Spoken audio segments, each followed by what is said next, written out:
ಬಡವರ ಮಾಗಿ ಉಳುಮೆಯು ಸಾಹುಕಾರನ ಗೊಬ್ಬರಕ್ಕೆ ಸಮಾನವೆಂದು ಹಿಂದೆ ಗಾದೆಯೊಂದಿತ್ತು. ಅಂದರೆ ಶ್ರೀಮಂತರು ಹಣ ಕೊಟ್ಟು ಖರೀದಿಸಿ ಭೂಮಿಗೆ ಗೊಬ್ಬರ ಹಾಕಿ ಉತ್ಪನ್ನ ತೆಗೆಯುತ್ತಿದ್ದರೆ, ಬಡ ಕೃಷಿಕ ಗೊಬ್ಬರ ಹಾಕದೆ ಕಡು ಬೇಸಿಗೆಯಲ್ಲಿ ಮಾಗಿ ಉಳುಮೆ ಕೈಗೊಂಡು ಉತ್ಪನ್ನ ತೆಗೆಯುತ್ತಾರೆ. ಹಿಂದಿನ ಕಾಲದಲ್ಲಿದ್ದ ಈ ಪದ್ಧತಿಯಿಂದ ಮಣ್ಣು ಮತ್ತು ಮನುಕುಲವು ಆರೋಗ್ಯವಾಗಿತ್ತು. ಇಂದು ಹೆಚ್ಚುತ್ತಿರುವ ನೀರಾವರಿ ಕ್ಷೇತ್ರ ಮತ್ತು ದೀರ್ಘಾವಧಿ ಬೆಳೆಗಳ ಪರಿಣಾಮವಾಗಿ ಮಾಗಿ ಉಳುಮೆ ಕಣ್ಮರೆಯಾಗುತ್ತಿದೆ. ಮಾಗಿ ಉಳುಮೆ ಮುಂಗಾರು ಬೆಳೆಗಳ ನಾಟಿ ಪೂರ್ವದಲ್ಲಿ ಹಾಗೂ ಹಿಂಗಾರು ಬೆಳೆಗಳ ಕಟಾವಿನ ನಂತರ, ಅಂದರೆ ಮಧ್ಯದಲ್ಲಿರುವ ಕಡು ಬೇಸಿಗೆಯಲ್ಲಿ ಕೈಗೊಳ್ಳುವ ಬೇಸಾಯ ಕ್ರಮ. ಇದನ್ನು ಸ್ಥಳೀಯವಾಗಿ ನೆಲ ಕಾಯಿಸುವುದು, ಬಿಸಿಲು ತಿನ್ನಿಸುವುದು ಎನ್ನುತ್ತಾರೆ. ಸಾಮಾನ್ಯವಾಗಿ ಪ್ರತಿ ವರ್ಷ ಫೆಬ್ರವರಿ ಮತ್ತು ಮಾರ್ಚ್ ತಿಂಗಳಲ್ಲಿ ಬೆಳೆಗಳು ಕಟಾವಾಗುತ್ತದೆ. ಇದರ ನಂತರ ಆಳವಾಗಿ ನೇಗಿಲು ಹೊಡೆದು ಮಣ್ಣನ್ನು ಪ್ರಖರ ಬಿಸಿಲಿಗೆ ಬಿಡುವುದಾಗಿದೆ. ಇದರಿಂದ ಮಣ್ಣಿನಲ್ಲಿರುವ ಕೀಟ ರೋಗಗಳು ನಾಶವಾಗುತ್ತವೆ. ಬೀಜಗಳಿಗೆ ಮೊಳಕೆಯ ಸಮಯದಲ್ಲಿ ಚಿಗುರೊಡೆಯುವ ಹಂತದಲ್ಲಿ ಹಲವು ರೋಗ ಕೀಟಗಳಿಗೆ ತುತ್ತಾಗಿ ಆರಂಭದಲ್ಲಿ ಗುಣಮಟ್ಟದ ಬೆಳವಣಿಗೆ ಅಸಾಧ್ಯವಾಗಿರುತ್ತದೆ.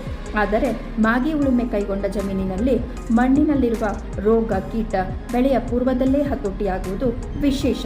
ರೈತನ ಶತ್ರು ಕಳೆಗಳಾದ ಜೀಕು ಮತ್ತು ಗರಿಕೆಗಳು ಕೂಡ ಇದರಿಂದ ನಾಶವಾಗುತ್ತವೆ. ಇಲ್ಲಿ ಮಣ್ಣು ಬಿಸಿಲಿನ ಶಾಖಕ್ಕೆ ತೆಗೆದುಕೊಳ್ಳುವುದರಿಂದ ಮಣ್ಣಿನಲ್ಲಿರುವ ತೇವಾಂಶ ಕಡಿಮೆಯಾಗಿ ಸಾಕಷ್ಟು ಸಾಧ್ಯವಾದಷ್ಟು ಒಣಗುತ್ತದೆ. ಇದರಿಂದ ಮುಂಬರುವ ಅತ್ಯಂತ ಶುದ್ಧ ಹಾಗೂ ಖನಿಜಗಳ ಆಗರವಾಗಿರುವ ಮಳೆ ನೀರು ಪ್ರಥಮವಾಗಿ ಮಣ್ಣಿನಲ್ಲಿ ಶೇಖರಣೆಯಾಗಿ ಫಲವತ್ತತೆ ಮತ್ತಷ್ಟು ಸುಧಾರಿಸುತ್ತದೆ.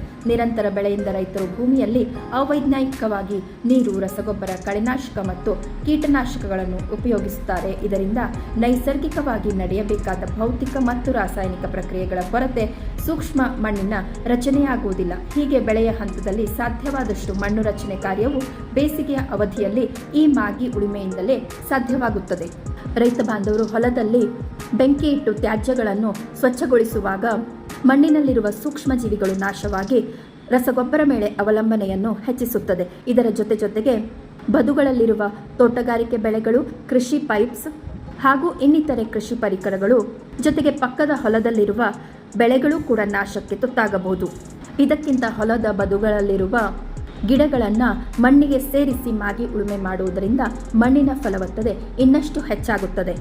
ಈ ನಿಟ್ಟಿನಲ್ಲಿ ರೈತರು ಮಾಗಿ ಉಳುಮೆಯ ಮಹತ್ವವನ್ನು ಅರಿತುಕೊಳ್ಳಬೇಕಾಗಿ ವಿನಂತಿಸುತ್ತೇನೆ. ಧನ್ಯವಾದಗಳು.